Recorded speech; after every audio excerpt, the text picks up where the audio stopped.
सियासी मुद्दे अभी गर्म हो रहे हैं। कुछ बातें ऐसी है राजनीति को लेकर जिसे लेकर जनता भी कंफ्यूज है कि आखिर ऐसा हमारे देश में क्यों चल रहा है, क्योंकि जिस तरह से सुप्रीम कोर्ट ने आदेश दिया है आज़ान को लेकर और हनुमान जी को लेकर कि उन्होंने कहा है कि जिस तरह से सभी मस्जिदों पे लगाया जा रहा है लाउड स्पीकर, जिस तरह से वो सुबह आज़ान होती है उसी तरह से मंदिरों में हनुमान चालीसा पढ़ी जाती है, तो उसे बंद किया जाए। नहीं तो जो भी हिंदू है वो भी जिस तरह से आज़ान होती है लाउड स्पीकर में उसी तरह से हिंदू भी हनुमान चालीसा पढ़ने लगेंगे। इस मुद्दे पर आज हम बात करेंगे ARJP के राष्ट्रीय अध्यक्ष विवेक शर्मा से और जानेंगे कि इस मुद्दे पर उनको क्या कहना है, और आगे और भी राजनीति बहुत सारी खबरें हैं उस पर भी बात करेंगे। लेकिन सबसे पहले ये जो अहम मुद्दा आज देश में चल रहा है उस पर इनका क्या कहना है, आइए जानते हैं।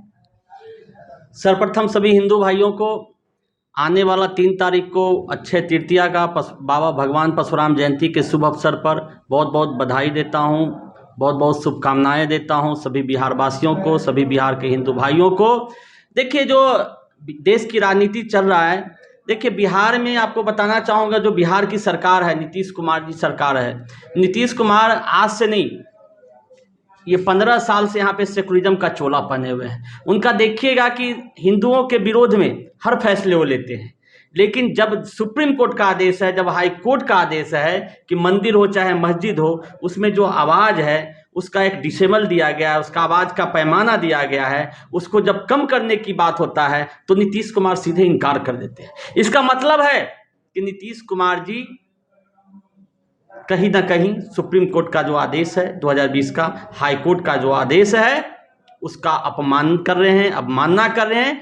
हमारा बिहार सरकार से मांग है कि अगर बिहार में अगर अजान के इस पे रोक नहीं होगा, अजान पे रोक नहीं लगाया गया, आवाज़ पे, सड़क पे नमाज पे रोक नहीं लगाया गया, सड़क पे जो अनधिकृत और अनऑथोराइज जो मस्जिदें हैं, मजार है, अगर उसको हटाया नहीं गया तो आने वाले दिन में हम लोग बिहार में जगह जगह आंदोलन करेंगे।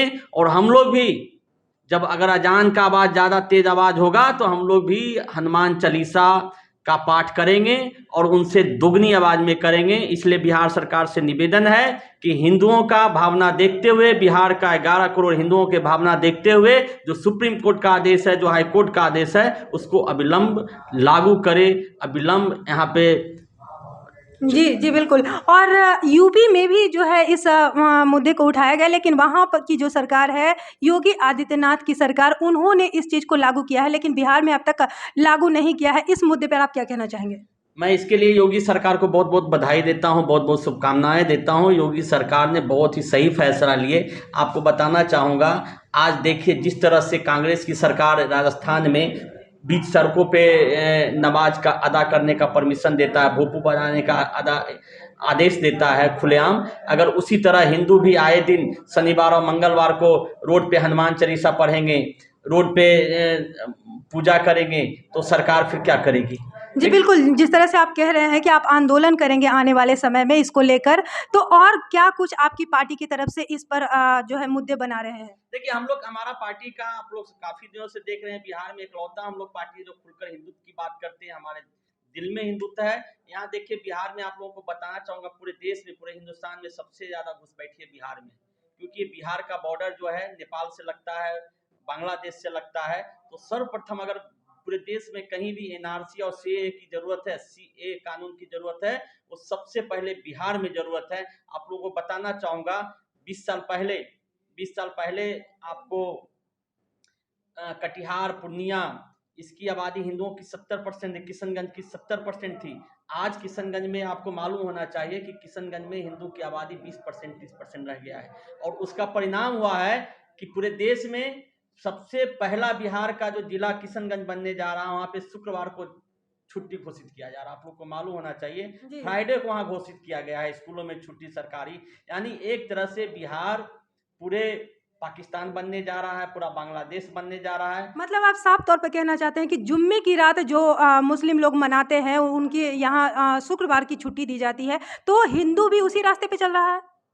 नहीं, गलत है ना। जब हमारे यहाँ पूरे, देखिए ये बिहार में 80% हिंदू हैं, उसकी बात कोई नहीं कर रहा है। जी आप 20% जो मुसलमान है उसके लिए आप नमाज अदा करने के लिए दे रहे हैं, अजान करने के लिए दे रहे हैं, रोड पे नमाज पढ़ने का परमिशन दे रहे हैं, रोड पे कहीं भी मस्जिद बन रहा है, कहीं भी मजार बन रहा है। आपको बताना चाहूँगा कि बिहार में मौलानों को पगार दिया जा रहा है, बिहार में हज कमेटी बड़े बड़े बनाया जा रहा है। जो मुसलमानों का जो भी चीज़ बन रहा है वो हिंदुओं के टैक्स से बन रहा है, लेकिन हिंदुओं के लिए आज जब मुसलमानों के लिए हज हाउस है तो हिंदुओं के लिए भी कोई हाउस बनाया जाए जिससे कि हिंदू अमरनाथ का यात्रा करे, जिससे मानसरोवर का यात्रा करे। हिंदुओं के लिए कुछ नहीं है, हिंदुओं के लिए जी जी बिहार सरकार हिंदुओं पे दमन कर रही है। आपको बताना चाहेंगे जब भी हिंदू का चाहे नवरात्र का शोभा यात्रा निकलता है, चाहे रामनवमी का शोभा यात्रा निकलता है, तो हिंदुओं पे सरकार द्वारा गोली चलाया जाता है, मुसलमानों द्वारा पत्थर फेंका जाता है, सरकार उस पर कार्रवाई नहीं करता है। जबकि निर्दोष, मैं बताना चाहूँगा, रामनवमी में निर्दोष मुजफ्फरपुर के युवाओं को सरकार द्वारा उठा लिया गया है, मुकदमा किया गया है, जेल में बंद कर दिया गया है। दूसरी तरफ जब मुहर्रम में तलवार मुसलमान लहराते हैं, भाला लहराते हैं, खुलेआम बंदूक लहराते हैं, उस पर पूर्ण कार्रवाई नहीं, कोई मतलब कार्रवाई साफ तौर पर नहीं। आप कहना चाहते हैं कि बिहार सरकार हिंदू विरोधी सरकार हो रही एकदम है। सही बात। यहाँ पर हम आपसे एक और सवाल करना चाहेंगे, जब बात निकली है हिंदू मुस्लिम की, तो इफ्तार पार्टी हाल ही में हुई थी, जब मुख्यमंत्री नीतीश कुमार ने भी इफ्तार पार्टी दी थी और लालू आवास में भी इफ्तार पार्टी दिया गया था। मुख्यमंत्री भी शिरकत करने पहुंचे थे और राबड़ी आवास से भी तेजस्वी यादव, तेज प्रताप यादव भी दोनों जगहों पे दोनों एक दूसरे को आमंत्रित किए और गए भी, शामिल भी हुए एक दूसरे की इफ्तार पार्टी में, लेकिन नज़ारा थोड़ा अलग दिखा। इस पर क्या कहना चाहेंगे? देखिए यहाँ पे चोर चोर नौसेरा भाई है। जिस तरह लालू जी ने 90 दशक में काम किए, 90 के दशक में लालू जी ने घुसपैठियों को आसरा दिए, उसके बाद नीतीश कुमार जी आए, लालू यादव ने घुसपैठियों के लिए फाउंडेशन तैयार किए, नीतीश कुमार जी ने वो बड़े बड़े महल बना दिए। पहले एक दो जिले में मुस्लिमों की ज़्यादा आबादी थे हिंदुओं से, आज उत्तर बिहार में लगभग 10 जिलों में मुसलमानों की आबादी बढ़ता चला गया। इसका सबसे बड़ा कारण है बांग्लादेश घुसपैठिए। सबसे ज़्यादा देश में, मैं पहले ही बोला, सबसे ज़्यादा देश में कहीं घुसपैठ हुआ सरकार के संरक्षण में हुआ है, सरकार द्वारा कराया गया है। तो ये देखिए, इनको 20% जो मुस्लिम वोट है उसके लिए मारा मारी चल रहा है, उसके लिए कुछ भी करेंगे, टोपी पहनेंगे जालीदार, गमछा लेंगे जालीदार, ये कुछ भी करेंगे। इसलिए बिहार के हिंदुओं को समझना चाहिए कि हम जाति के टुकड़े में नहीं बटकर हम एक साथ होकर, मजबूत होकर, और ऐसे जो सरकार है, ऐसे जो जो फिरका जातिवाद परस्ती, करते हैं। हाँ, फिरका परस्ती सरकार जो है, जो सेकुलरिज्म की राजनीति करता है, जो तुष्टीकरण की राजनीति करता है, ऐसे सरकार को उखाड़ फेंकना चाहिए। मैं सभी बिहार के हिंदू भाइयों से यही निवेदन करता हूँ। जी, जी। अभी आज एक और बड़ी खबर आ रही है कि प्रशांत किशोर पटना आ रहे हैं मुख्यमंत्री नीतीश कुमार जी से मिलने। क्या लगता है क्या कारण हो सकता है? नीतीश कुमार जी, देखिए, उनका इतिहास रहा है पलटने का, धोखा देने का इतिहास। नीतीश कुमार जी राजनीति में किसी का नहीं, कब किधर जाएंगे वो उन्हीं को मालूम है, किसी को नहीं मालूम। उनके बगल वाले जो साथी हैं, उनके पार्टी के हैं, उनके घर हैं, किसी को मालूम नहीं तो है। ये तो राजनीति में हर कोई कर रहे हैं। नहीं नहीं, उनका सिद्धांत देखिए, ऐसा कुछ नहीं है। वो आज कल तक लालू जी को गाली देते हैं, फिर लालू जी के घर चले जाते हैं, कल तक मांझी जी को निकम्मा भगा दिए, मांझी जी के चले जाते हैं। उनका राजनीति में है कि हम कैसे कुर्सी पे बैठे रहे, उनको कुर्सी से मुंह है। बाकी आज देख रहे हैं बिहार का हाल क्या है, कि हर दिन हजारों की संख्या में हत्या हो रहा है, लूट हो रहा है, लेकिन सरकार का निकम्मा पड़ा हुआ है। सरकार गांजा तस्कर को, शराब माफिया को, इसको पुलिस और सरकार संरक्षण देती है। यहाँ पर आपने मांझी जी का नाम लिया, तो जी ने भी कई बार जो है अपना ओहदा पलटा है, कभी इधर कभी उधर, तो उन पे क्या कहना चाहेंगे? मांझी जी देखिए बुजुर्ग हो गए हैं, उनका दिमाग काम नहीं करता है, उन पे टिप्पणी करना मैं गैरवाजिब समझता हूँ। उनका अब एज हो चुका है, वो रिटायरमेंट के इस पे हैं, वो टाइम पास कर रहे हैं राजनीति में, इसलिए। आखिरी सवाल आपसे करना चाहेंगे विवेक जी की, जो अभी प्रधानमंत्री के चेहरे को लेकर मुद्दा काफ़ी गर्म है। केजरीवाल का आज पोस्टर लगवाया गया है, उस पर आप क्या कहना चाहेंगे? लोकतंत्र है, हम भी कल को प्रधानमंत्री का पोस्टर लगा लें, मुख्यमंत्री का पोस्टर लगा लें। जनता जिसको चुनती है, जनता चाहेगी जो बनेगा। ये सब जो केजरीवाल लोग जो है वो खालिस्तान समर्थक हैं, उनको देश की जनता गलती से बन गए हैं, कांग्रेस के नाकामी के कारण दिल्ली और पंजाब में वो सरकार बनाए हैं। आने वाला दिन देखिएगा, केजरीवाल जी जहाँ जाएंगे उन पर पत्थर बरसेगा, क्योंकि वो देश विरोधी काम में लगे हुए हैं। ये देश के लिए दुर्भाग्य की बात है।